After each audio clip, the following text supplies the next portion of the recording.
भारत की भूमि सदियों से ही संत महात्माओं की गौरव भूमि रही है। इन महान संतों ने धर्म, साधना और आध्यात्म के मार्ग पर चलकर न सिर्फ आत्म सिद्धि प्राप्त की, बल्कि धार्मिक नव चेतना से समाज को एक नई दिशा भी दी। ईश्वरीय भक्ति एक पवित्र भावना है जो हर किसी को उस ईश्वर से जोड़ती है। ये महान संत अपनी असीम भक्ति और अपने प्यार से उस ईश्वर को सदा के लिए पा लेते हैं। एक भक्त यानी भगवान का प्रिय ईश्वर से सिर्फ प्रेम करता है। उस प्रेम में कोई शर्त नहीं होती। उसके प्रेम में उस ईश्वर को पाने की सच्ची तड़प होती है। वेद और पुराणों में भी इस ईश्वरीय प्यार का बहुत ही खूबसूरती से वर्णन किया गया है। हम सब ने भी इस प्रेम के बारे में सुना है। जैसे परम भक्त बजरंग बली भगवान राम से प्रेम करते थे, जैसे राधा श्री कृष्ण से प्रेम करती थी। ये भक्त हर समय सोते, उठते और हर अवस्था में अपने ईश्वर के बारे में ही सोचता है। ये प्रेम एक जुनून होता है और ये जुनून ईश्वर को भक्त से बांधे रखता है। उनकी भक्ति इतनी पवित्र होती है और यह उच्च स्तर की चेतना की ओर भक्त को उन्नत करती है। भक्त के लिए हर कार्य उसके प्रिय ईश्वर से जुड़ा होता है और जब मस्तिष्क हर पल स्थिरता से एवं लगातार ईश्वर पर केंद्रित होता है, वह ईश्वर में समा जाता है और ईश्वर और भक्त एक हो जाते हैं। नमस्ते दोस्तों, मैं हूँ मीट्स, आपकी होस्ट, और इस शो पर आपका स्वागत है जिसका नाम है श्री राम कृष्ण परमहंस। आप सुन रहे हैं कुकू एफएम, सुने जो मन चाहे।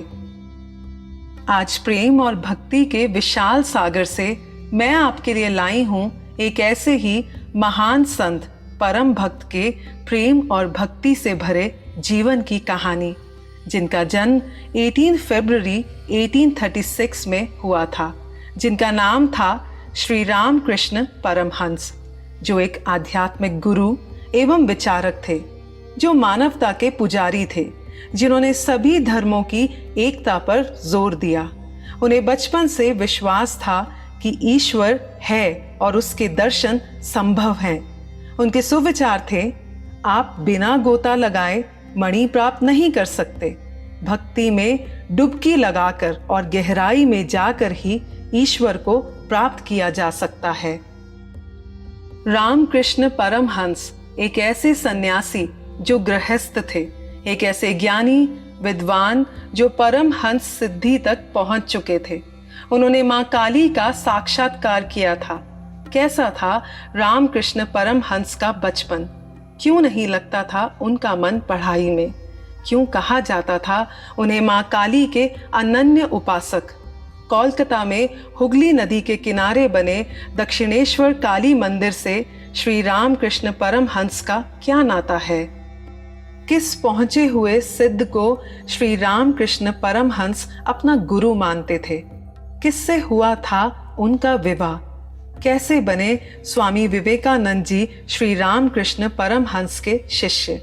कैसे रहे उनके जीवन के अंतिम दिन? कैसे और कब ली उन्होंने समाधि? अपने शिष्यों द्वारा ठाकुर कहलाए जाने वाले श्री रामकृष्ण परमहंस जी मानते थे कि मनुष्य के जीवन का सबसे बड़ा लक्ष्य है ईश्वर की प्राप्ति। वे साधना, सत्संग और स्वाध्याय आदि आध्यात्मिक साधनों पर विशेष बल देते थे। वे लोगों को ज्ञान के माध्यम से संदेश देते थे कि जब तक अहंकार दूर न होगा तब तक अज्ञान का पर्दा नहीं मिट सकता। यदि आत्मज्ञान प्राप्त करने की इच्छा है तो पहले अहम को हटाना होगा। चलिए आज मैं आपको ले जाने आई हूँ ज्ञान, भक्ति, धर्म, प्रेम, साधना और आध्यात्म के इस ईश्वरीय मार्ग पर, जहाँ हम सुनेंगे श्री रामकृष्ण परमहंस के जीवन की कहानी। ओनली ऑन कुकू एफएम, सुने जो मन चाहे। दोस्तों, परम आत्माएं संसार में कहीं भी कैसे भी नहीं अवतरित होती। वे पूर्व निर्धारित दंपतियों में उतरती हैं। जब जब इस संसार में धर्म की स्थापना, ज्ञान का प्रचार और मानवता का उद्धार हुआ है, तब तब ईश्वर ने कई रूपों में अवतरित होकर दुनिया का उद्धार किया है। इसी तरह श्री कृष्ण, श्री राम, गुरु नानक देव, भगवान बुद्ध संसार में मानवता के कल्याण के लिए और उनका मार्गदर्शन करने के लिए अवतरित हुए। ये अवतरित परम आत्माएं समय समय पर इस संसार में ज्ञान का प्रकाश फैलाने आती हैं। 18वीं शताब्दी के मध्य में बंगाल के हुगली जिले के डेरे नाम के गांव में एक ब्राह्मण परिवार रहता था, जिसके मुखिया मणिग्राम चट्टोपाध्याय थे। चैटर्जी लोग कई पीढ़ियों से अपनी धर्मनिष्ठा, ईमानदारी और अपनी सरलता के लिए उस गांव में जाने जाते थे।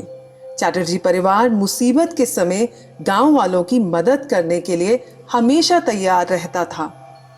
मणिग्राम एक धनी व्यक्ति थे। उनके पास अपनी खुद की काफी एकड़ जमीन थी, जिसकी उपज और कुछ बाहरी आय उनके परिवार के निर्वाह करने के लिए काफी थी।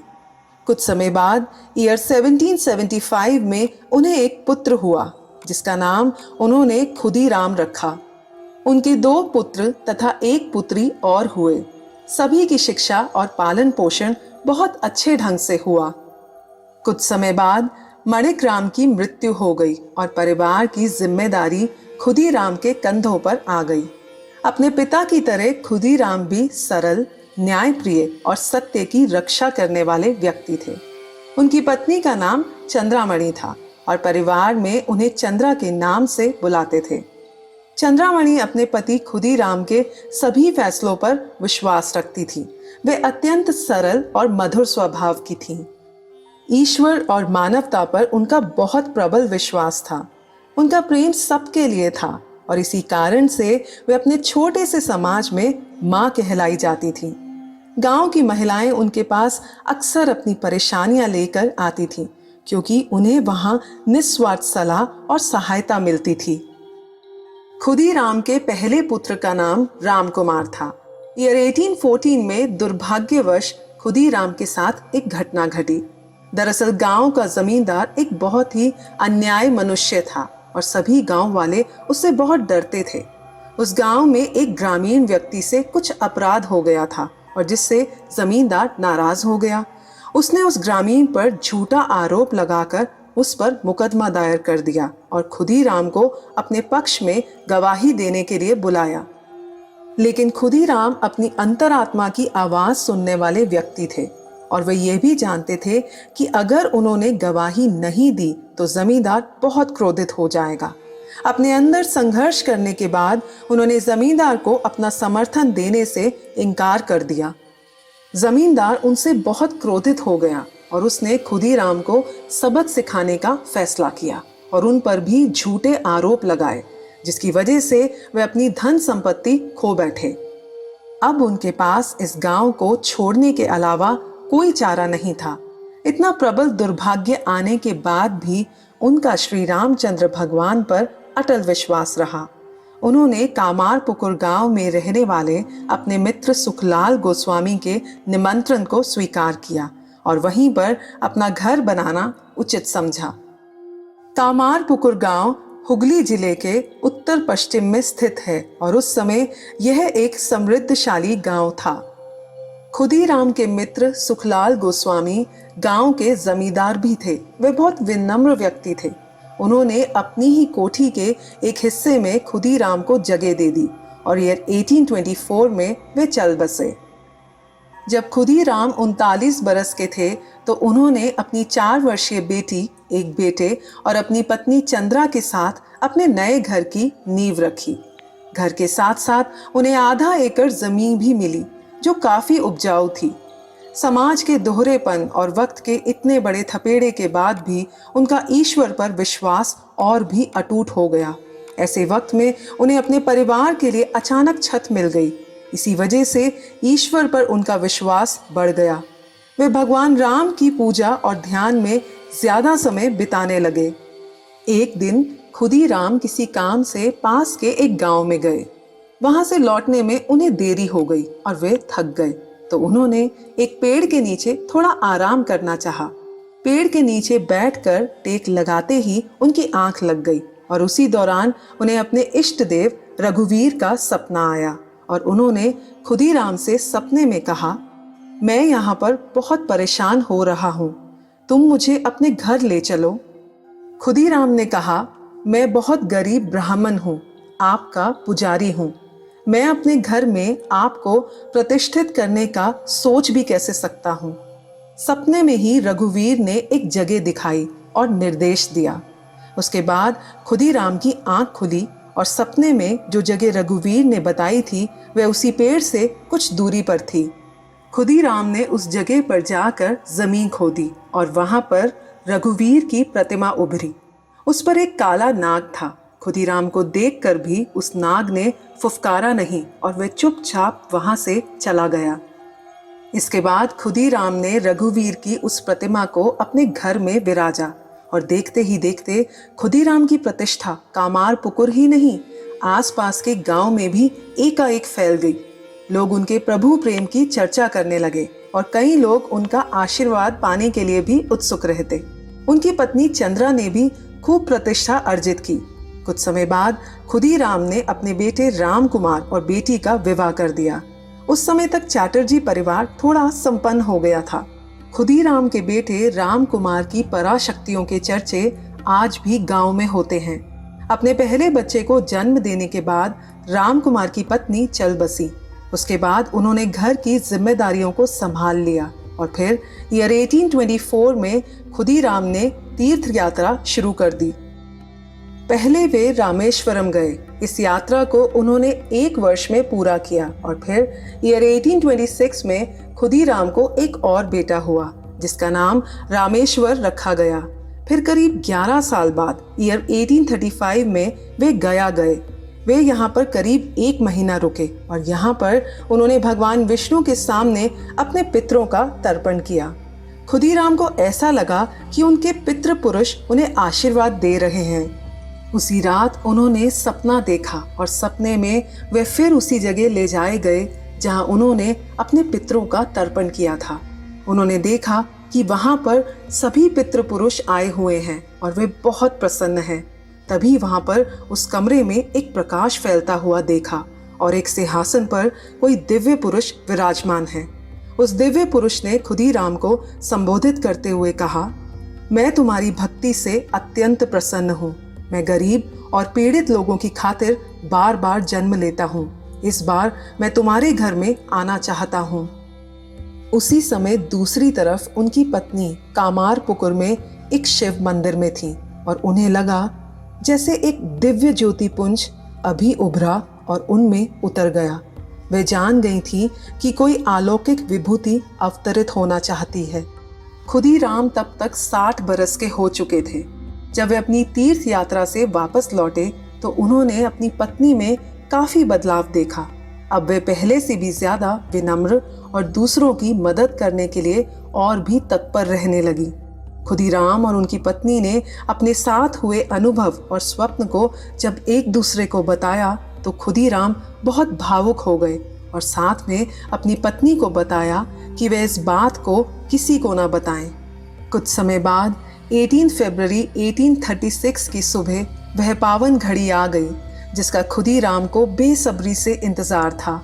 पूरी प्रकृति मानो इस नए अवतरण को प्रणाम कर रही थी। वसंत ऋतु का आगमन हो चुका था।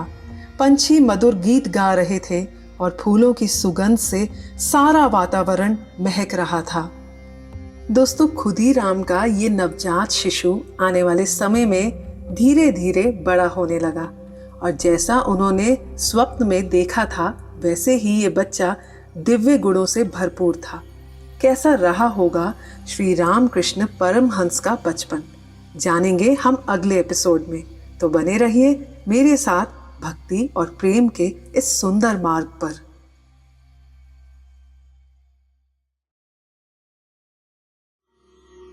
जल्द ही खुदीराम ने ज्योतिषों से संपर्क किया और उन्होंने बताया कि नवजात शिशु एक बहुत ही पावन अवसर पर आया है और वह दिव्य गुणों से भरपूर होगा और आगे चलकर ये बच्चा मानव जाति का कल्याण करेगा।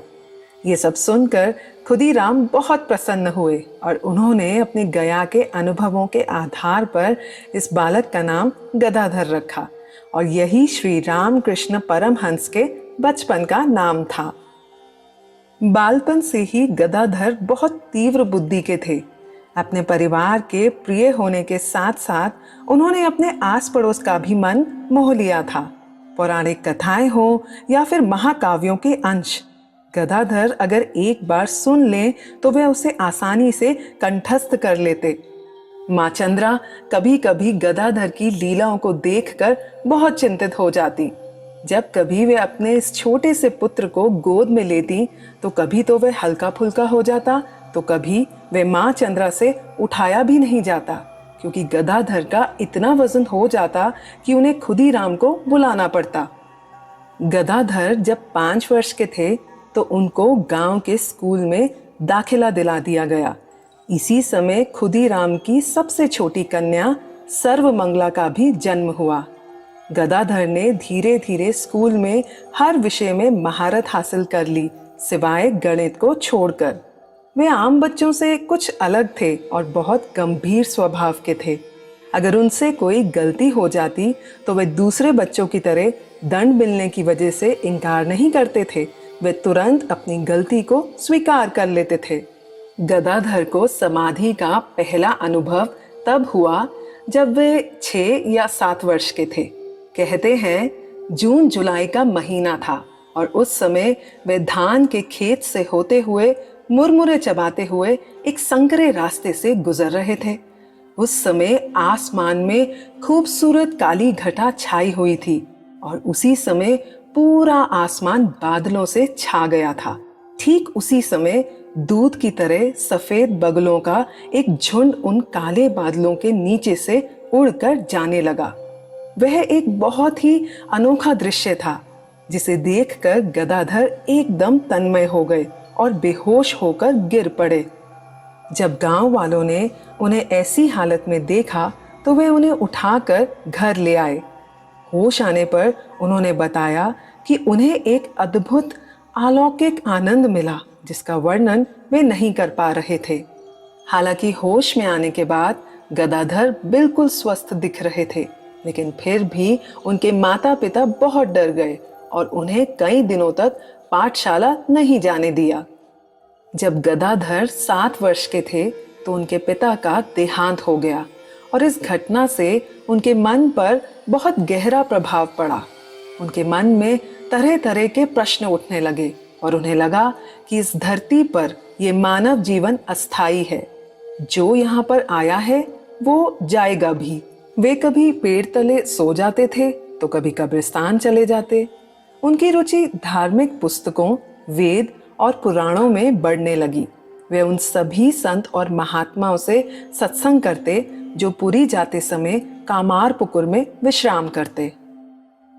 9 वर्ष की आयु में उनका जनेऊ संस्कार हुआ और तभी उन्हें रघुवीर की पूजा करने की आज्ञा भी मिली और यहीं से उनके ध्यान का प्रशिक्षण शुरू हुआ। एक बार की बात है, शिवरात्रि के अवसर पर गदाधर के सभी सहपाठी एक नाटक कर रहे थे जिसे शिव की भूमिका निभानी थी। वे अचानक से बीमार हो गया और उसकी जगह गदाधर को अभिनय करना पड़ा। भगवान शिव की ही भांति जब गदाधर गले में रुद्राक्ष की माला और शरीर पर भस्म लगाकर आए तो देखने वाले उन्हें देखकर चकित रह गए, क्योंकि वह सचमुच शिव का प्रतिरूप लग रहे थे। नाटक के बाद पता चला कि उनकी समाधि लग गई थी। उसके बाद तो गदाधर अपने सहपाठियों के साथ मिलकर रामायण और महाभारत के प्रसंगों पर नाटक करते थे जो गदाधर को कंठस्थ थे। नाटक में वे जिस भी किरदार का अभिनय करते थे वे उसमें इतने खो जाते थे कि उन्हें पता ही नहीं चलता था कि ये सच नहीं, नाटक है। ईयर 1849 में घर की माली हालत सुधारने के लिए गदाधर के सबसे बड़े भाई राम कुमार कलकत्ता आए। उस समय गदाधर किशोर अवस्था की दहलीज पर थे। उनके घुंघराले बाल, श्वेत बदन और उनकी आंखों की चमक महिलाओं को अपनी तरफ आकर्षित करती थी। कुछ महिलाओं को कभी वे गोपाल लगते तो कुछ को वृंदावन के श्री कृष्ण। अपने बड़े भाई रामकुमार के साथ गदाधर को भी कलकत्ता आना पड़ा। रामकुमार चाहते थे कि गदाधर जीवन की व्यवहारिकता को समझे ताकि आने वाले वक्त में वे भी अपनी जिम्मेदारियां संभाल सकें। रामकुमार चाहते थे कि वे अपनी पढ़ाई में ध्यान दें, लेकिन गदाधर उनसे कहते, ऐसी शिक्षा जिससे सिर्फ रोटी कमाई जाए, उस शिक्षा का क्या फायदा? मैं तो अनंत संतुष्टि की तलाश में हूं। जब दोनों भाई कलकत्ता आए तो रामकुमार ने अपनी आय बढ़ाने के लिए और गदाधर की रुचि को शिक्षा की ओर मोड़ने के लिए संस्कृत अकादमी खोली। गदाधर ने अपने इस कर्तव्य को अपनी आत्मा और हृदय से अपनाया। कई लोग उन्हें अपने घर में पूजा अर्चना के लिए बुलाने लगे। उनका पूजा करने का तरीका दूसरे पंडित और पुजारियों से काफी अलग था। पूजा करते करते ही वे घंटों ईश्वर की प्रतिमाओं का श्रृंगार करते और भजन गाते, जिससे लोग बहुत प्रभावित हो जाते। कलकत्ता के जां बाजार मोहल्ले में रानी रासमणी नामक एक धनी विधवा अपनी 4 पुत्रियों के साथ रहती थी। अपने पति की मृत्यु के बाद उन्हें उत्तराधिकारी के तौर पर विशाल धन संपत्ति मिली थी। वे एक शूद्र थीं, लेकिन अपनी क्षमता, बुद्धिमानी, साहस और धर्मनिष्ठा के लिए जानी जाती थी। रासमणी को गरीबों के प्रति काफी सहानुभूति थी, इसीलिए लोग उनका बहुत आदर सत्कार करते थे। रानी रासमणी की मां काली पर विशेष भक्ति थी। सालों से उनके मन में वाराणसी की तीर्थ यात्रा करने की बहुत इच्छा थी और इसके लिए उन्होंने अलग से धन भी बचा कर रखा था। लेकिन एक दिन उन्हें देवी माँ का सपना आया और उन्होंने रासमणी को सपने में आदेश दिया कि काशी धाम जाने की कोई आवश्यकता नहीं है। तुम गंगा तट पर एक मंदिर बनवाकर मेरे पूजन और भोग आदि की व्यवस्था करो। मैं उसी मूर्ति के माध्यम से प्रतिदिन तुम्हारी पूजा ग्रहण करूंगी। इसके बाद रानी ने तीर्थ पर जाने का विचार छोड़ दिया और देवी माँ के आदेश का पालन किया। रानी ने ईयर 1847 में दक्षिणेश्वर में गंगा तट पर 20 एकड़ भूमि खरीदी और मंदिर निर्माण शुरू कर दिया। इस मंदिर को पूरा बनने में 8 वर्ष लगे। देवी मूर्ति स्थापना के लिए 31 मई 1855 का दिन तय किया गया, लेकिन इन सब तैयारियों में एक बहुत ही महत्वपूर्ण बात पर ध्यान ही नहीं दिया गया। रानी रासमणी शूद्र जाति की थी और उन दिनों सामाजिक प्रथा ऐसी थी कि कोई भी निष्ठावान ब्राह्मण ना तो उनका पुरोहित बन सकता था और ना ही उनके मंदिर का कोई प्रसाद ग्रहण कर सकता था। पुरोहित के बिना मूर्ति समारोह नहीं हो सकता था, इसीलिए रानी ने अनेकों पंडितों को पत्र भेजकर इस बात का समाधान निकालना चाहा, लेकिन रानी को कोई उचित उत्तर नहीं मिला और वे बहुत निराश हो गईं। ठीक उसी समय रानी को रामकुमार का पत्र मिला, जिसमें लिखा था, प्रतिष्ठा के पहले अगर रानी किसी ब्राह्मण को उस संपत्ति का दान कर दे और वह ब्राह्मण उस मंदिर में देवी मूर्ति की प्रतिष्ठा कर अन्न भोग लगाने की व्यवस्था करे तो शास्त्र मर्यादा की कोई हानि नहीं होगी। रानी पत्र पढ़कर बहुत खुश हुई, लेकिन उन्हें एक ऐसे ब्राह्मण की आवश्यकता थी जो शास्त्रों के निर्देश अनुसार पूजा अनुष्ठान कर सके। काली माँ के इस मंदिर में शिव और राधा कृष्ण के भी मंदिर थे। एक मंदिर राधाकांत का भी था, जिसे विष्णु मंदिर भी कहा जाता है, और इसमें राधा कृष्ण की प्रतिमाएं हैं, लेकिन मुख्य मंदिर काली का ही था। राधाकांत मंदिर के लिए पुजारी नियुक्त हो गया था, लेकिन काली मंदिर के लिए पुजारी मिलना एक कठिन काम था। अपने एक कर्मचारी की सलाह पर रानी ने रामकुमार को पत्र लिखा कि वे ही काली मंदिर के पुजारी बन जाएं। रामकुमार पुजारी के लिए मान तो गए, लेकिन तब तक जब तक किसी दूसरे पुजारी का इंतजाम नहीं होता। लेकिन रानी और उनके दामाद, जो रानी के सहायक भी थे, उनके दयालु व्यवहार से रामकुमार मुग्ध होकर आजीवन वहीं रह गए। फिर मंदिर प्रतिष्ठा का दिन आया, जिसे रामकुमार ने बहुत ही विधि विधान और शानदार ढंग से संपन्न किया। रानी रासमणि का सपना साकार हो गया। रामकुमार अब मंदिर में ही रहते थे। जब गदाधर को यह पता चला तो उनके मन में विभिन्न विचार उठे और अपने भाई को अपने पिताजी के अशूद्र याजन तथा अप्रतिग्रह की याद दिलाकर उस कार्य से मुक्त कराने का प्रयास करने लगे। रामकुमार अपनी बात पर अटल रहे और उन्होंने अपने छोटे भाई गदाधर को बहुत समझाया, लेकिन सब कुछ व्यर्थ रहा। अंत में रामकुमार ने एक धर्म पत्र का सहारा लिया, जिसमें लिखा था, रामकुमार ने पूजा के पद को स्वीकार कर कोई निंदित कार्य नहीं किया। इस कार्य से सभी का मंगल होगा। इस पर गदाधर कुछ हद तक सहमत हो गए और वे अपने भाई के साथ दक्षिणेश्वर में रहने लगे। लेकिन गदाधर ने मंदिर में प्रसाद पाने से अब भी इनकार कर दिया था। अंत में रामकुमार ने अपने भाई को गंगा तट पर स्वयं भोजन पकाने को कहा। दोस्तों, दक्षिणेश्वर निवास के दौरान उनका यह रामकृष्ण नाम प्रचलित हुआ और यह नाम रानी रासमणि के दामाद माथुर बाबू द्वारा रखा गया था। माथुर बाबू चाहते थे सौम्य, विनम्र और दिखावे से दूर रहने वाले श्री रामकृष्ण काली पूजा में रुचि लें। उनकी प्रभु प्रेम और ईश्वर में आस्था किसी से भी छिपी नहीं थी, लेकिन श्री रामकृष्ण काली माँ के गहनों वगैरह की जिम्मेदारी से दूर ही रहना चाहते थे और उनकी इच्छा भी नहीं थी कि वे बहुत देर तक नौकरी में बंद कर रहें। लेकिन माथुर बाबू भी अवसर की तलाश में रहते कि किसी तरह श्री रामकृष्ण को काली मंदिर की पूजा के लिए नियुक्त कर लिया जाए। एक दिन श्री रामकृष्ण के बचपन के साथी, उनकी प्रचंड साधना के दिनों के वफादार सेवक, उनके निष्ठावान मित्र और उनकी दिव्य अनुभूतियों के मूक गवाह हृदय राम का दक्षिणेश्वर में आगमन हुआ। हृदय श्री रामकृष्ण की बुआ की लड़की का पुत्र था। वे श्री रामकृष्ण से उम्र में कुछ ही छोटे थे, लेकिन दोनों के बीच बहुत स्नेह था। उस समय हृदय 16 वर्ष के थे और वे बेरोजगार थे। जब उन्हें ये मालूम चला कि श्री रामकृष्ण और उनके बड़े भाई रानी रासमणि के काली मंदिर में रह रहे हैं, तो यह सोचकर वे दक्षिणेश्वर चले आए कि उन्हें वहां नौकरी मिल सकती है। श्री रामकृष्ण हृदय को देखकर बहुत प्रसन्न हुए।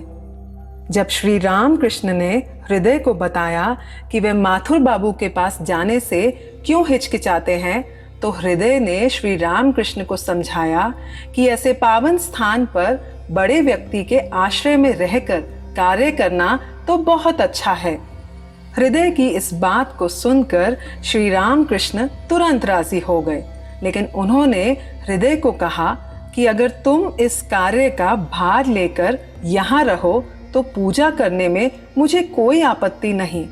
हृदय तो वैसे ही नौकरी की तलाश में थे और वो मान गए। उसी दिन से श्री रामकृष्ण को काली मंदिर में श्रृंगार करने के कार्य और हृदय को उनकी और रामकुमार की सहायता के लिए नियुक्त कर लिया। एक दिन राधाकांत मंदिर में पूजा करते हुए वहां के पुजारी के हाथ से श्री कृष्ण की प्रतिमा गिर गई और उस प्रतिमा का पैर टूट गया। इस बात को लेकर मंदिर में काफी हलचल हुई। हिंदू मान्यता के अनुसार खंडित प्रतिमा का पूजन नहीं किया जाता। रानी रासमणि उस मंदिर के लिए नई प्रतिमा नहीं चाहती थी, क्योंकि वह प्रतिमा उन्हें बेहद पसंद थी। रानी ने इस संबंध में श्री रामकृष्ण की राय लेना चाही। श्री रामकृष्ण ने रानी को पूछा, यदि आपके दामाद की दुर्घटनावश टांग टूट जाए तो क्या आप उन्हें त्याग कर किसी और को लाएंगी या उनका इलाज कराएंगी? रानी ने यह प्रश्न सुनकर कहा, निश्चित ही इलाज करवाऊंगी। इस पर श्री रामकृष्ण ने कहा, इस प्रतिमा को भी ठीक कर उसकी पूजा की जा सकती है। रानी श्री रामकृष्ण के इस उत्तर से बेहद प्रसन्न हुई। रानी ने उनका शिल्प कौशल पहले ही देखा हुआ था और उन्होंने श्री राम कृष्ण को वह टूटी हुई प्रतिमा जोड़ने की विनती की। श्री राम कृष्ण ने उस प्रतिमा को इतनी निपुणता से जोड़ा कि बहुत सावधानी से देखने पर भी ये पता नहीं चलता था कि प्रतिमा कहाँ से टूटी है। उसके बाद श्री राम कृष्ण राधाकांत मंदिर के पुजारी बन गए। दोस्तों, कहते हैं एक भक्त का प्यार और उसकी सच्ची भक्ति ही ईश्वर को प्रसन्न कर सकती है।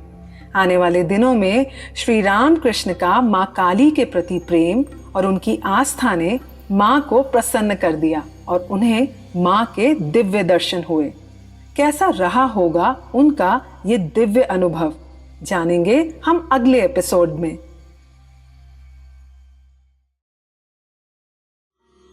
हमारे अंतर में ही ईश्वर का निवास है, लेकिन जब तक हम इसकी अनुभूति नहीं करते तब तक हमारे लिए उनका अस्तित्व नहीं।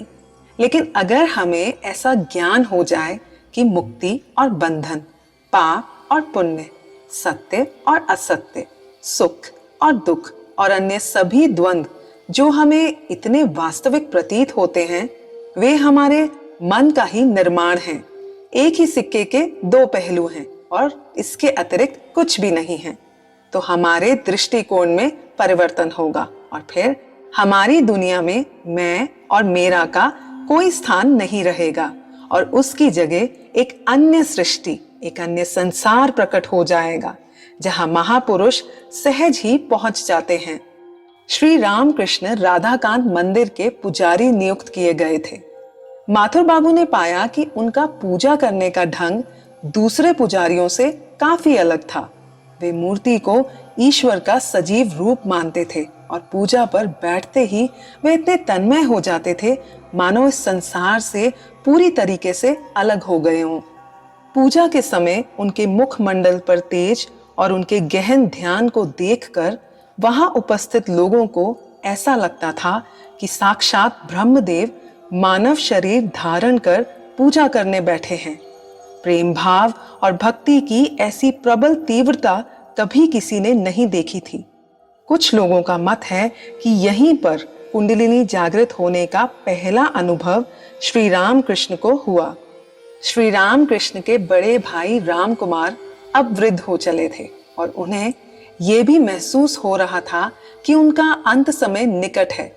वे ये चाहते थे कि श्री राम कृष्ण विधि विधान से काली पूजा के मंत्र सीख जाएं और कुशलता के साथ इन कार्यों को करने लगें ताकि परिवार का भविष्य सुरक्षित हो जाए। राम कुमार श्री राम कृष्ण की इस संसार के प्रति उदासीनता से चिंतित रहते थे। राम कुमार ने निश्चय किया कि वे काली पूजा की जटिल पूजा को श्री राम कृष्ण को सिखाएंगे। उन दिनों कलकत्ता में एक ब्राह्मण थे जो एक भक्त और साधक थे, जो विशेष रूप से सम्मानित थे। श्री राम कृष्ण ने उन्हें अपना गुरु स्वीकार किया और एक निर्धारित दिन उनकी दीक्षा हो गई। कहते हैं कि पवित्र मंत्र को सुनते ही श्री राम कृष्ण भावपूर्ण हो जाते थे और वे समाधि में चले जाते थे। इसके बाद राम कुमार श्री राम कृष्ण के द्वारा काली माँ का पूजन कार्य संपन्न कराने लगे और राम कुमार श्री राधा गोविंद जी की पूजा खुद करने लगे। मंदिर में लगातार परिश्रम करने के बाद उनके स्वास्थ्य पर असर हो रहा था, तो उन्होंने हवा पानी बदलने के लिए अपने घर जाने का निश्चय किया। लेकिन उनके लिए घर जाना संभव ना हो सका क्योंकि किसी कारण से उन्हें कलकत्ता के उत्तर दिशा में एक स्थान पर 2-3 दिन जाना पड़ा और वहीं अचानक उनका निधन हो गया। अपने बड़े भाई की मृत्यु की खबर सुनकर श्री राम कृष्ण को गहरा सदमा पहुंचा। इसी समय उन्हें जगन माता का पूजा कार्य करने को कहा। दीक्षा के बाद माँ काली उनकी इष्ट देवी हो गईं। उनके लिए वह सिर्फ मूर्ति नहीं थी, साक्षात जगन्न माता थीं। जगन्न माता पालिका के साथ साथ विनाशिका भी हैं। दिव्य छवि वाली काली माँ की ये सुंदर मूर्ति शिल्प कला की अनुपम रचना है, लेकिन श्री राम कृष्ण के लिए वे कृपा और शक्ति की भंडार थी और अपने आप को उन्होंने इस जगन्न माता को अनन्य निष्ठा से समर्पित कर दिया था। वे इतने भावुक होते जा रहे थे कि सांसारिक लोगों के संपर्क से अपने आप को पूरी तरह से बचा कर रखते थे। उस समय मंदिर के उत्तर ओर का भूखंड, जो आज पंचवटी के नाम से जाना जाता है, कभी वहां कंटीली झाड़ियां थीं, वहां कब्रिस्तान था और दिन में भी वहां कोई नहीं जाता था, और अगर कोई गलती से चला जाता तो कोई जंगल के अंदर प्रवेश नहीं करता था। श्री राम कृष्ण ने अपनी आध्यात्मिक साधना के लिए इसी स्थान को चुना था। वहां एक आंवले का पेड़ था और श्री राम कृष्ण उस आंवले के पेड़ के नीचे बैठकर ध्यान करते थे। हृदय अपने मामा श्री राम कृष्ण से बहुत प्रेम करते थे और वे उनके बारे में काफी चिंतित रहते थे, क्योंकि कंटीली झाड़ियों के बीच श्री राम कृष्ण के ध्यान करने की अवधि धीरे धीरे बढ़ने लगी थी। सारी सारी रात वे वहीं रहते और सुबह अपने कमरे में लौटते। सारी रात जागकर उनकी आंखें सूज जाती। ध्यान करते हुए वे अपने वसन और जनेऊ को भी एक तरफ रख देते थे, क्योंकि वे ईश्वर का चिंतन करते हुए हर चीज से मुक्त हो जाना चाहते थे। हृदय उनकी बातें समझ ही नहीं पाते थे, लेकिन फिर भी उनका समर्पण श्री राम कृष्ण में बना रहा।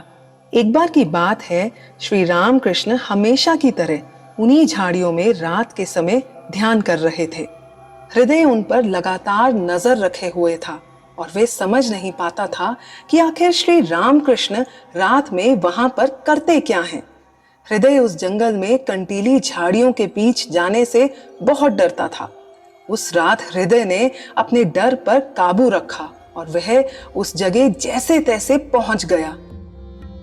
उसने वहां देखा कि श्री राम कृष्ण आंखें मूंदे ध्यान कर रहे हैं। अंधेरी रात और इतने सन्नाटे में हृदय उन्हें देखकर चौंक गए और उसने पूछा, आप यहाँ क्या कर रहे हैं? लेकिन उन्हें श्री राम कृष्ण से कोई जवाब नहीं मिला, क्योंकि वे तो अपनी समाधि में लीन थे।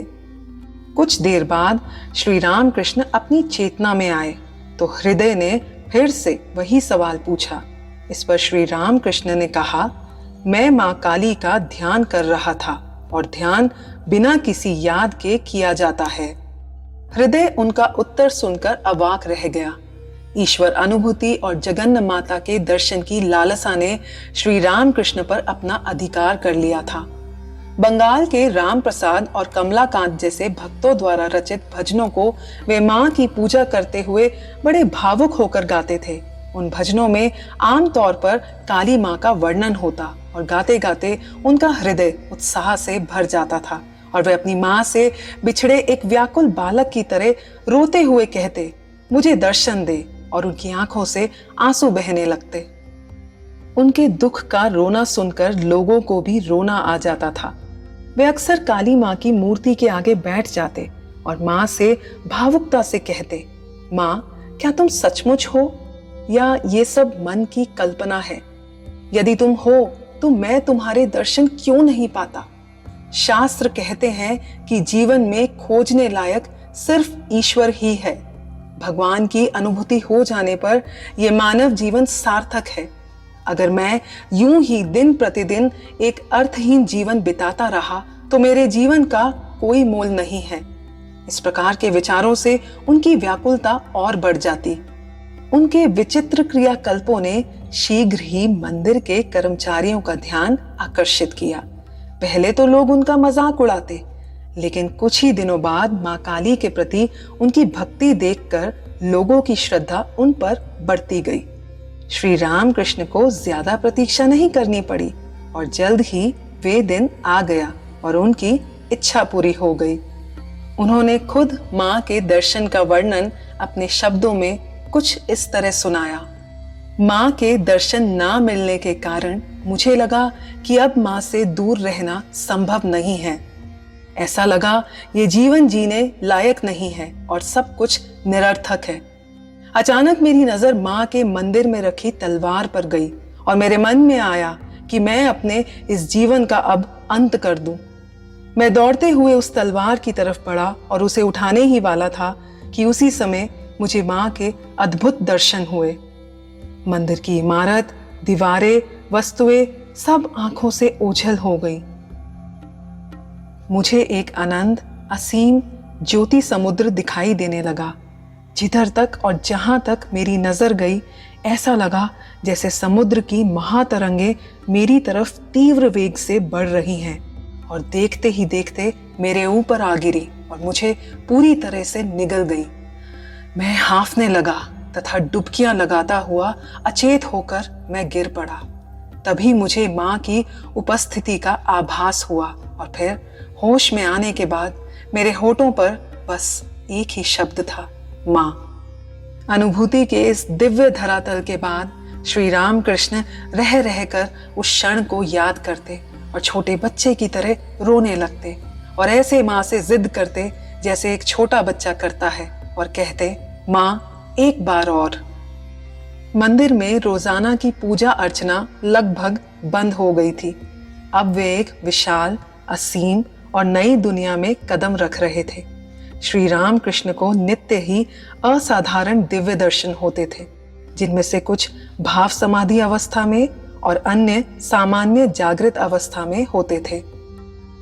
जैसे जैसे श्री राम कृष्ण की अनुभूति गहरी होती गई, माँ के दर्शन लगातार होते रहे।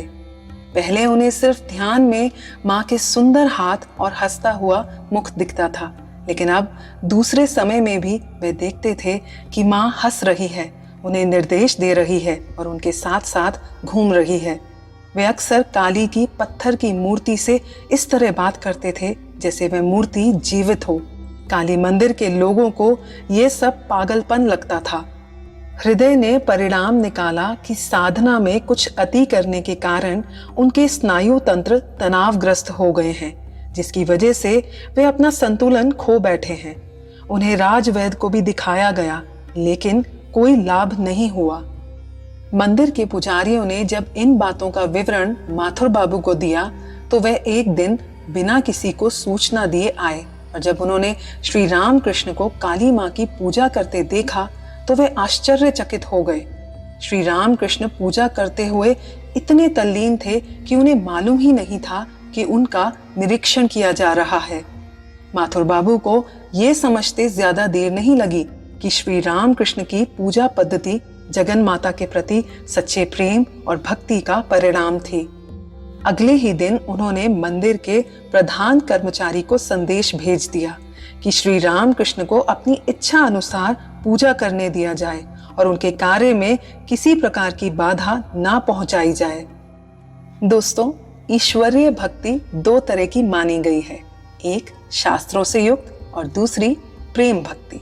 शास्त्रोक्त पद्धति में मनुष्य निश्चित निर्देशों के अनुसार ईश्वर की पूजा करता है।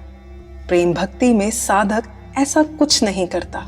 वह भगवान के इतना निकट रहता है कि वह इन सभी नियमों को भूल जाता है और अपनी अंतरात्मा की पुकार के अनुसार व्यवहार करता है। पहली प्रकार की भक्ति से होकर ही भक्त दूसरे तक पहुंचता है। इस प्रकार यह स्पष्ट है कि श्री राम कृष्ण के मनोभावों में जो साक्षात परिवर्तन हुए, जिसे अज्ञानी लोग पागलपन कहते हैं, प्रेम भक्ति के विकास के कारण हुए थे। ये एक से दूसरे रूप में जाने की क्रिया इतने स्वाभाविक तरीके से हुई कि श्री राम कृष्ण भी उसे समझ नहीं पाए। दोस्तों, ईश्वर के असीम प्यार और उनकी अनुभूति को महसूस करने के लिए एक भक्त को उसी स्तर की भक्ति करनी पड़ती है ताकि वो उन्हें पा सके। श्री राम कृष्ण की भक्ति भी एक उच्च स्तर की भक्ति थी, जिसे ना तो ज्ञानी पंडित समझ पाते थे और ना ही उनके सगे संबंधी। अगले एपिसोड में हम जानेंगे कि कैसे उनके अपनों ने उनकी पावन भक्ति पर संदेह किया।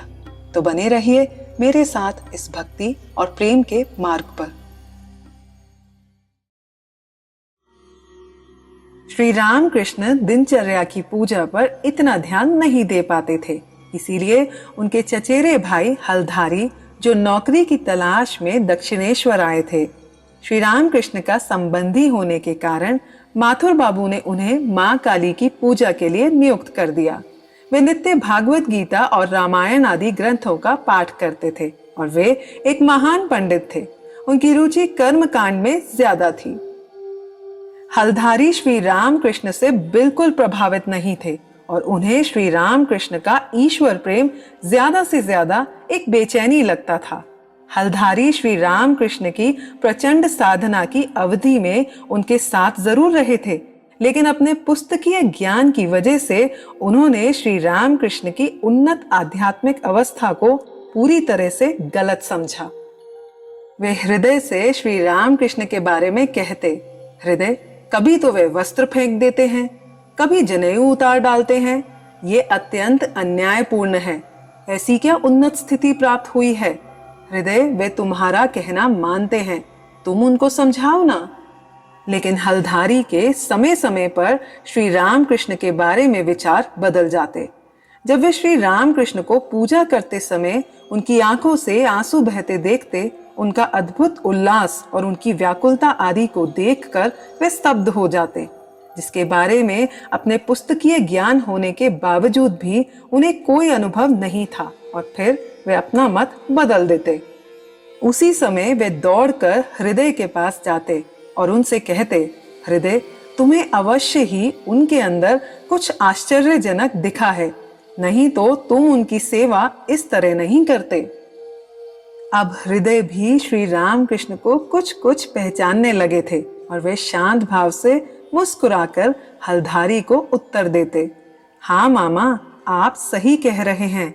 क्या मैं किसी अन्य व्यक्ति की सेवा ऐसे नौकर की तरह नहीं कर सकता था? हलधारी श्री राम कृष्ण के बारे में कोई निर्धारित फैसला नहीं ले पा रहे थे। जब वे श्री राम कृष्ण के पूजन को देखते तो वो उनसे कहते, अब की बार मैंने तुम्हें पहचान लिया है और तुम्हारे अंदर सच में ईश्वर विद्यमान है। लेकिन मंदिर की पूजा समाप्त कर जब हलधारी फिर से शास्त्रों को पढ़ने बैठते तो फिर से अहंकार में चूर होकर मानो दूसरे ही व्यक्ति बन जाते। हलधारी कभी काली माँ के लिए कुछ बोलते तो कभी श्री राम कृष्ण की भक्ति के लिए। हलधारी का आचरण श्री राम कृष्ण के कथन की इस सच्चाई को पुष्ट करता है कि ग्रंथ हृदय की ग्रंथियां हैं, वे ईश्वर प्राप्ति की व्याकुलता का गला घोंट देती हैं। दोस्तों, जब श्री राम कृष्ण की ये सारी खबरें कामारपुकुर गांव उनकी माँ के पास पहुंची तो वे बहुत चिंतित हो उठी। उनकी माँ चंद्रा देवी पहले ही दुख विपदाएं भोग चुकी थी। वे अपने बड़े पुत्र की मृत्यु से अभी उभर भी नहीं पाई थी, और जब उन्हें ये पता चला कि श्री राम कृष्ण ने मंदिर में पूजा के कार्यों को छोड़ दिया है और एक पागल व्यक्ति की तरह आचरण कर रहे हैं, तो उन्होंने ये सब सुनकर मान लिया कि श्री राम कृष्ण को स्नायु संबंधी बीमारी है, जिसके लक्षण उनके विचार से श्री राम कृष्ण के बचपन और युवावस्था में भाव समाधियों के रूप में प्रकट हो चुके हैं। उनकी माँ ने उन्हें पत्र लिखे ताकि श्री राम कृष्ण वापस अपने गांव आ सके और हवा पानी बदलने से उनकी तबीयत में सुधार आ सके। श्री राम कृष्ण ने अपनी माँ की बात को स्वीकार किया, और जब उनकी माँ ने उन्हें देखा तो वे बहुत चिंतित हो गई, क्योंकि वे सांसारिक चीजों के प्रति बेचैन और उदासीन थे। उनके मुख पर अब दुख की छाया थी। अपने पुराने मित्रों से भी उनका अब कुछ खास लगाव नहीं था। कभी इतना प्रिय और सुंदर दिखने वाला कामारपुकुर गांव अब उन्हें नीरस लगता था। श्री राम कृष्ण की माँ ने हर प्रयास किया कि वे पहले जैसे स्वस्थ हो जाएं, लेकिन उनकी सारी कोशिश व्यर्थ गई। कामारपुकुर में भी श्री राम कृष्ण कठोर तपस्या करने की इच्छा रखते थे, और उन्होंने इसी उद्देश्य से एक शमशान भूमि को चुना। वे वहां सारा दिन और रात का अधिकांश समय पूजा और ध्यान में बिताने लगे। धीरे धीरे उनके जानने वाले लोग और पड़ोसी इस बात से और ध्यान के समय होने वाले उनके अनेक अलौकिक दर्शनों से अवगत हो गए। कामारपुकुर में कुछ ही महीने रहकर श्री राम कृष्ण काफी स्वस्थ हो गए और उनकी मानसिक अवस्था भी सामान्य हो गई। दोस्तों, इसका कारण समझ पाना कठिन नहीं है। श्री राम कृष्ण के कथनों के अनुसार और उनके रिश्तेदारों के प्रमाणों से अनुमान लगाया जा सकता है कि उनकी साधना के फलस्वरूप उन्हें पुनः जगन माता के दर्शन हुए होंगे। पर अब भी उनके कुछ आचरण असाधारण से लगते थे, जैसे शमशान भूमि में अत्यधिक समय बिताना, भजन पूजन के समय बाधा देने पर नाराज हो जाना। अब श्री राम कृष्ण 23 वर्ष के हो गए थे, लेकिन वे अब भी सांसारिक बातों के प्रति उदासीन ही थे।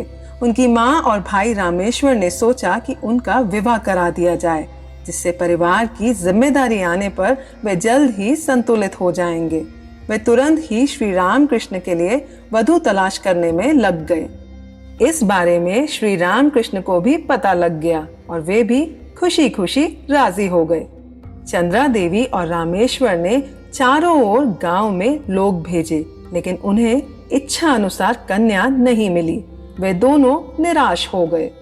जब श्री राम कृष्ण ने अपनी माँ और अपने भाई को इस विषय में चिंतित पाया तो उन्होंने कहा, आसपास ढूंढना व्यर्थ है। आप लोग यहाँ से 3 मील स्थित उत्तर पश्चिम में जयराम बाटी गांव में श्री रामचंद्र मुखोपाध्याय के घर में जाइए। वहां पर एक कन्या है, उनसे जाकर बात करिए। श्री राम कृष्ण की माँ ने और उनके भाई ने पहले तो इस कथन पर ज्यादा ध्यान नहीं दिया। फिर उन्होंने एक व्यक्ति को उस गांव में भेजा, जिसने लौटकर बताया कि ये सत्य है कि रामचंद्र की एक कन्या है। वो श्री राम कृष्ण के लिए एक अच्छी वधू हो सकती है, लेकिन वो मात्र 5 वर्ष की है। अब क्योंकि कोई और कन्या नहीं मिल रही थी, तो चंद्रा देवी उस बालिका को वधू रूप में स्वीकार करने के लिए सहमत हो गईं। कुछ ही दिनों में सब कुछ तय हो गया और विवाह की शुभ तारीख निकाल ली गई। फिर श्री राम कृष्ण का विवाह उस बालिका से हो गया, जिसका नाम था शारदा मणि। विवाह के बाद चंद्रा देवी को बहुत शांति मिली और उनका विश्वास था कि यह विवाह श्री राम कृष्ण के लिए अच्छा रहेगा। विवाह के बाद श्री राम कृष्ण कामारपुकुर में लगभग 1.5 वर्ष तक रहे। इस डर से कि कहीं वे दोबारा बीमार न पड़ जाएं, चंद्रा देवी ने उन्हें शीघ्र जाने नहीं दिया। उनकी पत्नी शादी के बाद ही ससुराल अपने मायके रहने चली गई थी और इसी अवधि के दौरान श्री राम कृष्ण अपने ससुराल गए और वहां कुछ दिन रहने के बाद वे अपनी पत्नी के साथ कामारपुकुर वापस आ गए। घर की आर्थिक स्थिति की वजह से वे वापस दक्षिणेश्वर चल पड़े। दोस्तों, दक्षिणेश्वर वापस आने के बाद श्री राम कृष्ण को फिर से साधना के गहरे अनुभव होने लगे। जब जब एक सच्चे साधक को आध्यात्मिक मार्ग पर सहायता की जरूरत होती है, तब तब ईश्वर उस साधक का मार्गदर्शन करने के लिए उचित समय पर किसी न किसी को उस साधक के जीवन में जरूर भेजते हैं।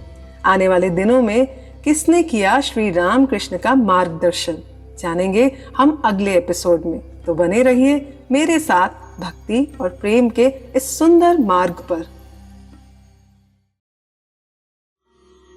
दक्षिणेश्वर लौटने पर श्री राम कृष्ण ने जगन माता की पूजा का कार्य फिर से ग्रहण कर लिया, लेकिन वे फिर से जगन माता के दर्शन की लालसा में अपने परिवार और आर्थिक स्थिति सब कुछ भुला बैठे। रात दिन वही ध्यान, प्रार्थना और अनिद्रा रोग फिर से प्रकट हो गए, लेकिन इस बार इन अनुभवों से वे ज्यादा चिंतित नहीं हुए। माथुर बाबू ने सोचा कि श्री राम कृष्ण फिर से बीमार हो गए हैं और उन्होंने उनका इलाज फिर से शुरू कराया। एक वैद्य ने कहा, ऐसा लगता है कि इन्हें दैवोन्माद हुआ है, यानी शरीर में देवता के आने का पागलपन, और औषधि से ये दूर होने वाला नहीं। लेकिन किसी ने भी वैद्य की बात पर ध्यान नहीं दिया। माथुर बाबू और अन्य लोग चिकित्सा की नई नई पद्धति को आजमाते, जिससे श्री राम कृष्ण के रोग में और वृद्धि हुई। जब चंद्रा देवी को कामारपुकुर में श्री राम कृष्ण की बीमारी की खबर मिली तो उन्हें बहुत दुख हुआ और उन्होंने कामारपुकुर के भगवान शिव की तपस्या का संकल्प लिया। तपस्या के दौरान उन्हें मुकुंदपुर के शिव मंदिर जाने का निर्देश मिला और वे 2 दिन तक अनशन करके वहां प्रार्थना करती रही। तभी महादेव शिव ने उन्हें स्वप्न में दर्शन देकर कहा, डरो मत, तुम्हारा पुत्र पागल नहीं हुआ है। ईश्वर दर्शन की व्याकुलता से उसकी ऐसी दशा हुई है। इससे मां चंद्रा को दिलासा मिली और वे घर लौट आईं। दोस्तों, उस दौरान श्री राम कृष्ण अपनी खुद की हालत देखकर परेशान हो जाते थे। वे सोचते थे कि वे कहीं सच में तो पागल नहीं हो गए। उस समय से लेकर 6 वर्ष तक एक क्षण के लिए भी वे सोए नहीं थे। वे बहुत कोशिश करते थे कि वे सो जाएं, लेकिन वे अपनी पलकें भी झपका नहीं पाते थे। समय कैसे बीत रहा है और कितना समय बीत गया है, इसका उन्हें कोई ध्यान ही नहीं रहता था। उस हालत में भी वे माँ के समक्ष रोते थे और कहते थे, ये शरीर भले ही चला जाए, पर तू मुझे मत छोड़ना, मुझे दर्शन दे, मुझ पर कृपा कर। और फिर जब उन्हें माँ के दर्शन हो जाते तो उन्हें तसल्ली हो जाती। धीरे धीरे माथुर बाबू का आदर भाव श्री राम कृष्ण के प्रति प्रगाढ़ होता जा रहा था। एक दिन की बात है, श्री राम कृष्ण अपने कक्ष के बरामदे में अपने भाव में तल्लीन होकर टहल रहे थे। माथुर बाबू अपनी कोठी में अकेले बैठे थे, जहां से वे श्री राम कृष्ण को भली भांति देख सकते थे, लेकिन श्री राम कृष्ण को इसका कुछ भी ज्ञान नहीं था। अचानक से माथुर बाबू तेजी से दौड़कर श्री राम कृष्ण के पास पहुंचे और उन्हें प्रणाम करने के बाद उनके दोनों पैर पकड़कर रोने लगे। ये सब देखकर श्री राम कृष्ण हैरान हो गए और उन्होंने माथुर बाबू से कहा, ये तुम क्या कर रहे हो? तुम बाबू हो, लोग तुम्हें इस तरह देखेंगे तो वे क्या सोचेंगे? शांत हो जाओ, उठो। लेकिन माथुर बाबू तब भी रोते ही रहे। थोड़ी देर बाद जब वे सामान्य अवस्था में आए तो उन्होंने श्री राम कृष्ण को अपनी भावुकता का कारण बताया। बाबा, जब आप टहलते हुए इस ओर आते तब मुझे ऐसा दिखता कि वे आप नहीं, साक्षात जगदम्बा माँ आ रही हैं, और जब आप उस तरफ जाने लगते तब आप साक्षात मुझे महादेव दिखते।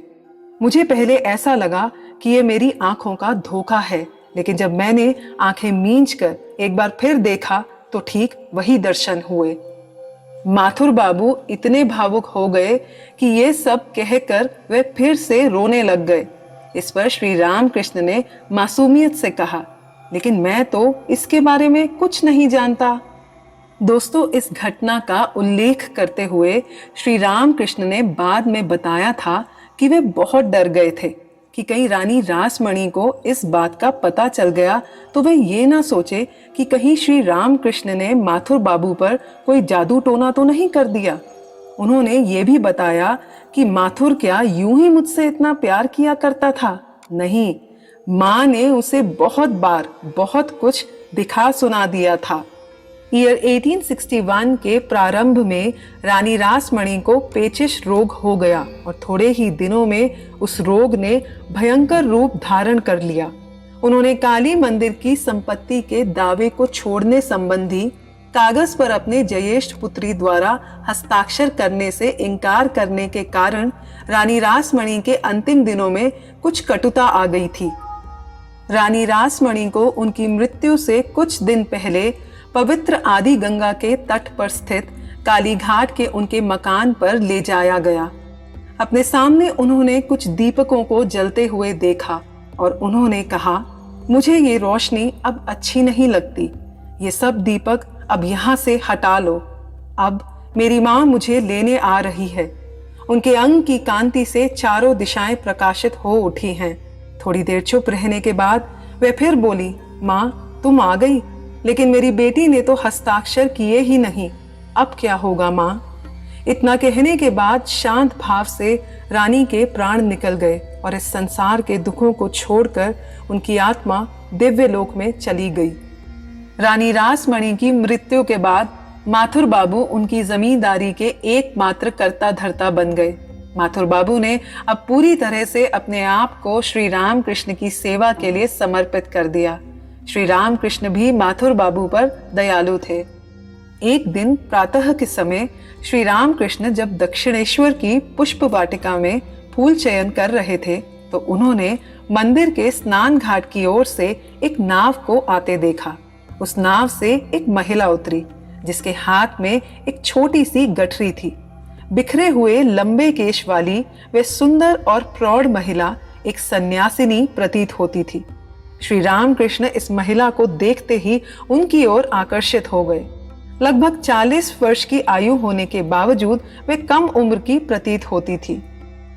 कुछ समय बाद श्री राम कृष्ण ने हृदय को बुलाकर उस प्रौढ़ महिला का हुलिया बताकर उन्हें चांदनी घाट से अपने कक्ष में लाने को कहा। हृदय श्री राम कृष्ण की बात सुनकर चौंक गए और कुछ सोचने लगे, क्योंकि वे किसी अपरिचित स्त्री को देखकर कभी इतने उत्सुक नहीं हुए। श्री रामकृष्ण ने हृदय से कहा, सोचो नहीं और जाओ, उन्हें मेरे बारे में जाकर बताओ, वे आ जाएंगी। हृदय उस सन्यासिनी के पास गए और उन्होंने सन्यासिनी को श्री रामकृष्ण का संदेश दिया।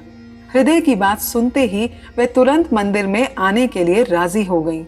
इस बात ने हृदय को और भी चकित कर दिया। जैसे ही सन्यासिनी और श्री रामकृष्ण आमने सामने हुए, दोनों की आंखें नम हो गईं। सन्यासिनी ने श्री रामकृष्ण को कहा, मेरे बच्चे, तुम यहाँ हो। मुझे मालूम था कि तुम गंगा के किनारे हो। मैं काफी समय से तुम्हें ढूंढ रही थी। अब जाकर तुम मिले हो। श्री रामकृष्ण ने सन्यासिनी से पूछा, माँ, तुम्हें मेरे बारे में कैसे पता चला? दरअसल सन्यासिनी भी माँ काली की उपासिका थी। उन्होंने श्री रामकृष्ण को कहा, माँ की करुणा से ही मुझे ज्ञात हुआ कि मुझे 3 लोगों से मिलना है। 2 से तो मैं मिल चुकी हूँ। उनके नाम हैं चंद्र और गिरिजा, और तीसरे हो तुम। सन्यासिनी बंगाल के जैसौर जिले की ब्राह्मण कन्या थी। उनका नाम भैरवी था। उसके बाद श्री रामकृष्ण ने अपने अनुभवों के बारे में, सिद्धि के बारे में भैरवी को विस्तार से बताया। इतना ही नहीं, उन्होंने भैरवी को बताया कि लोग उनकी ओर ऐसे देखते हैं जैसे वे पागल हो। श्री रामकृष्ण ने आगे पूछा, माँ, क्या तुम बता सकती हो कि मुझे ऐसे अनुभव क्यों हुए? ये सब क्या है और क्या मैं सचमुच पागल हूँ? क्या माँ की दिन रात उपासना करने का नतीजा ये है? भैरवी उनकी बातें आश्चर्य और आनंद से सुन रही थी। उनका रवैया एकदम मातृत्व था। वे रह रहकर श्री रामकृष्ण को सांत्वना देती जाती और कहती, मेरे बेटे, तुम्हें पागल कौन कहता है? तुम्हारी स्थिति को शास्त्रों में महाभाव की स्थिति कहा गया है। लोग तुम्हारी स्थिति को समझ ही नहीं पाते। ऐसे अनुभव सिर्फ राधा और गौरांग को हुए हैं, और ये सब भक्ति के शास्त्रों में दर्ज है। भक्ति की कुछ पुस्तकें मेरे पास हैं। जिसने भी ईश्वर प्राप्ति के लिए गंभीरता पूर्वक प्रयास किए हैं, वे सभी तुम्हारी जैसी स्थिति से होकर गुजरे हैं। भैरवी अपने साथ रघुवीर की प्रतिमा रखती थी। उन्होंने काली मंदिर के सभी मंदिरों से प्रसाद ग्रहण किया और फिर पंचवटी में उन्होंने अपना भोजन तैयार किया। रघुवीर की प्रतिमा निकाली और नैवेद्य के लिए आग्रह किया। उस समय श्री रामकृष्ण अपने कमरे में थे और उन्हें ऐसा लगा जैसे उन्हें कोई पंचवटी में बुला रहा हो। वे अचेतन से खिंचे चले गए वहां तक जहां भैरवी नैवेद्य के लिए रघुवीर से आग्रह कर रही थी। भैरवी अपने ध्यान में थी। शीघ्र ही उन्हें दिव्य दर्शन मिला। उनकी आंखों से आनंद के आंसू निकलने लगे। ऐसे में श्री रामकृष्ण ने प्रवेश किया और नैवेद्य के लिए लगी थाली उठाकर भोजन करने लगे। थोड़ी देर में जब भैरवी का ध्यान पूरा हुआ तो उन्होंने देखा श्री रामकृष्ण भोजन कर रहे थे। वे ये देखकर आनंदित हो गईं। उन्होंने जो ध्यान में देखा वे इन सब से मिलता जुलता था। जब श्री रामकृष्ण अपनी चेतना में आए तो उन्होंने भैरवी से क्षमा मांगी। इस पर भैरवी ने उनसे कहा, मैं ध्यान में जो देख रही थी वही तो आंखें खुलने पर देखा। बरसों से वे जिस प्रतिमा की पूजा कर रही थी, भैरवी ने उसे गंगा में प्रवाह कर दिया, क्योंकि उन्हें श्री रामकृष्ण में राम दिखाई दे गए। दोस्तों, भैरवी के साथ श्री रामकृष्ण की भेंट से ये स्पष्ट है कि एक निष्ठावान साधक को आवश्यक सहायता उचित समय पर अवश्य मिलती है, और ईश्वर से केवल व्याकुल हृदय से प्रार्थना करने से साधक की रक्षा होती रहती है। भैरवी ने श्री रामकृष्ण को उनके रोग के लिए विलक्षण उपचार भी बताया, जिससे श्री रामकृष्ण बस 3 दिन में पूरी तरह से स्वस्थ हो गए। भैरवी ने यह दावा भी किया कि श्री रामकृष्ण सामान्य भक्त नहीं थे, वे तो वाकई इस संसार में जन्म लेने वाले ईश्वर के अवतार थे। दोस्तों, माँ भैरवी ने श्री रामकृष्ण के जीवन में आकर उनका मार्गदर्शन किया। आने वाले समय में हम देखेंगे कि किस महान संत ने आकर श्री राम कृष्ण का मार्गदर्शन किया और कैसे उनके प्रयासों ने श्री राम कृष्ण को निर्विकल्प समाधि में निमग्न किया। जानेंगे हम अगले एपिसोड में, तो बने रहिए मेरे साथ भक्ति और प्रेम के इस खूबसूरत मार्ग पर। दोस्तों, जैसा कि हमने पिछले एपिसोड में बताया था कि भैरवी को 3 लोगों से मिलना है। 2 से वे मिल चुकी थी, जिनके नाम थे चंद्र और गिरिजा, और फिर वे श्री राम कृष्ण से मिली। भैरवी को भक्तों को उनके आध्यात्मिक जीवन के विकास के कारण सहायता प्रदान करने का देवादेश प्राप्त हुआ था। वे प्रायः श्री राम कृष्ण से कहती, यदि तुम कहो तो मैं उन दोनों को यहाँ बुला लूं। और एक दिन श्री राम कृष्ण ने भैरवी को इसकी सहमति दे दी। कुछ ही दिनों बाद चंद्र दक्षिणेश्वर आ गए। जब श्री राम कृष्ण ने चंद्र को देखा तो वे समाधि में चले गए और फिर उन्होंने जोर से कहा, अरे ये चंद्र है, ये चंद्र ही है ना। फिर वे एकदम स्थिर हो गए। उसके बाद चंद्र ने श्री राम कृष्ण के दोनों हाथ पकड़कर 3 या 4 बार जोर से उनका नाम लेकर पुकारा तो श्री राम कृष्ण एकदम शांत हो गए। वे दोनों कुछ समय तक बातें करते रहे और चंद्र ने श्री राम कृष्ण को कहा, आप इतने दिनों तक मुझे क्यों भूले रहे। इस पर श्री राम कृष्ण ने कहा, भगवान की ऐसी ही इच्छा थी। चंद्र बड़े निष्ठावान भक्त थे और श्री राम कृष्ण उनसे बहुत स्नेह करते थे। चंद्र में भगवान विष्णु की कुछ शक्ति थी और केवल इसी कारण वे श्री राम कृष्ण को शांत कर सके थे। चंद्र को अपनी साधना से अदृश्य हो जाने की सिद्धि प्राप्त हो गई थी। भैरवी के दूसरे शिष्य गिरिजा में भी ऐसी सिद्धियां थीं, जिसे ये शिष्य समय समय पर इस्तेमाल करते थे। कहते हैं ये सिद्धियां ईश्वरीय मार्ग पर एक भक्त के लिए रुकावट बन सकती हैं और उसके अंदर उसके अहम को भी मजबूत कर सकती हैं। श्री राम कृष्ण ने बताया कि चंद्र और गिरिजा की ये क्षमता ज्यादा दिन तक नहीं टिक सकी। श्री राम कृष्ण के संपर्क में रहते रहते उनकी सारी सिद्धियां दूर हो गईं। माँ ने उनके कल्याण के लिए उन शक्तियों को उनसे खींच लिया ताकि वे बिना किसी रुकावट के अपना ध्यान ईश्वर की अनुभूति की ओर लगा सकें।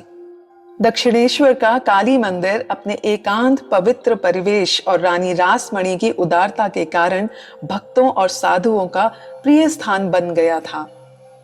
श्री राम कृष्ण कुछ ऐसे